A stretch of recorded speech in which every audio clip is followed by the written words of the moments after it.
esgota Gleico, o tempo. E aquelas pessoas que após receberem uma hack, elas queixam de muita dor de cabeça logo após, alguns dias depois, como ela deve proceder? Bom, a cefaleia pós-hack já é uma situação previsível, mas ela é reversível, não deixa absolutamente nenhuma sequela, né? Então, basicamente, tomando alguns cuidados, o paciente consegue se recuperar, um pouquinho de paciência, porque cefaleia não é uma coisa agradável, né? Realmente incomoda um pouquinho, mas ela é reversível. E hoje, com o advento de agulhas importadas de fino calibre, né, e outras variáveis que são controláveis, né, as cefaleias têm uma incidência baixíssima, né, entre 0,3% a 0,5%, né, e de curta duração. E os riscos, doutor Gleico, como é que anda? Eu vou lhe devolver com uma outra pergunta. Okay.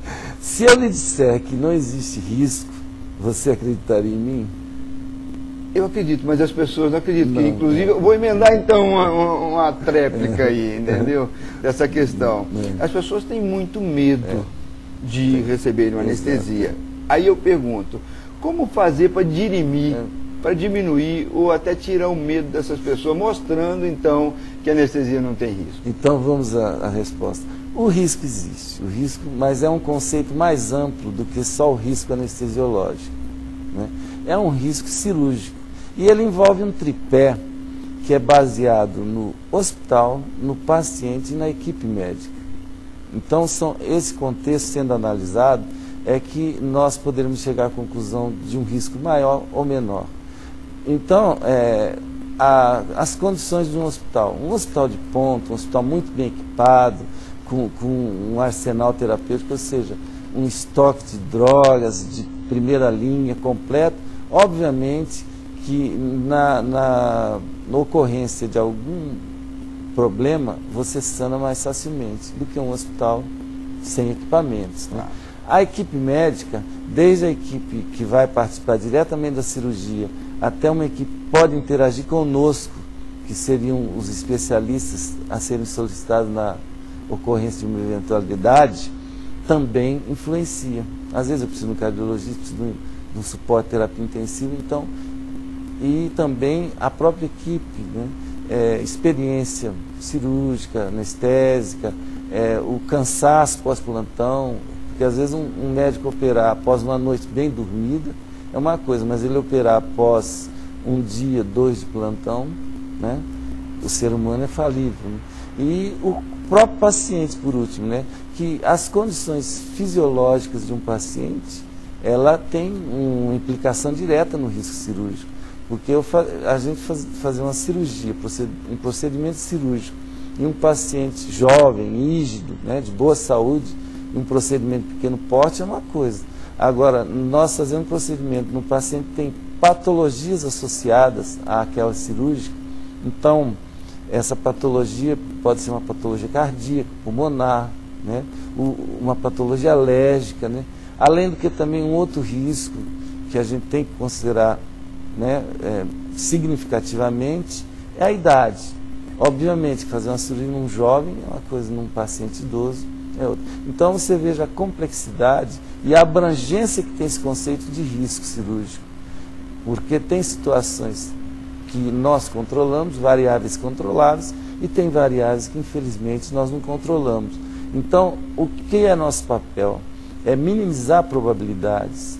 O que nós fazemos é tentar levar a probabilidade de um risco cirúrgico a 0, mas nós não conseguimos, não existe probabilidade absoluta, né? 100%, nem 0%. Então. Com certeza, doutor Gleico, o senhor foi muito claro, eu acho, nessa resposta. Espero. Eu acho que até é o seguinte, até para você sair de casa você corre risco. Para você atravessar uma rua, você já corre riscos. Tanto mais na cirurgia, com a complexidade que se tem. Exato. Então, o que o senhor colocou é muito pertinente, que é um conjunto de fatores para determinar os riscos, ser maior ou menor, né, de acordo com a idade, rigidez de paciente, a equipe que o senhor colocou, de que forma ela é formada. Realmente eu achei muito interessante suas colocações. E com relação às tecnologias, a gente sabe que na área da medicina como um todo dia cria-se novas tecnologias que beneficiam a atuação dos nossos médicos, de todos os profissionais de saúde. Em relação à anestesia, como é que está? Perfeito. Eu acho que em qualquer atividade profissional do ser humano, a busca da excelência, ela é constante. E na anestesia não poderia deixar de acontecer a mesma coisa. A nossa busca, a perseguição pela excelência profissional, ela é diuturna, incessante.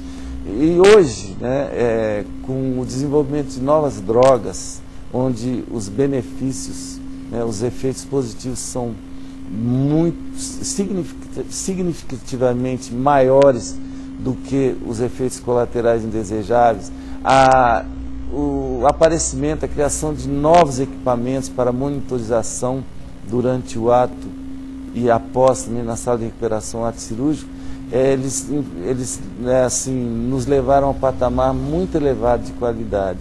Bom, doutor Gleico, eu queria que você me dissesse sobre uma questão que aflige todos nós, que é a falta de alguns especialistas. Então nós temos dificuldade hoje na clínica médica, temos dificuldade, começamos a ter dificuldade também na gineco, principalmente na parte obstetrícia, e há muito tempo a gente vem tendo em relação aos anestesiologistas. E aí fica se falando que não vai ter essa especialidade, que tem que fazer cooperativa, tem que ter um salário diferente. Eu queria que você dissesse para nós em relação à falta de anestesista no mercado. Bom, isso é um fator circunstancial e que foge do nosso controle, tendo em vista a autonomia de decisão do profissional de fazer uma especialidade médica. As vagas para as residentes estão oferecidas para especialização e a Fundação sempre promove concurso, né, para a admissão de novos profissionais. Infelizmente, são situações que escapam do controle tanto do GDF quanto dos hospitais que oferecem residência médica.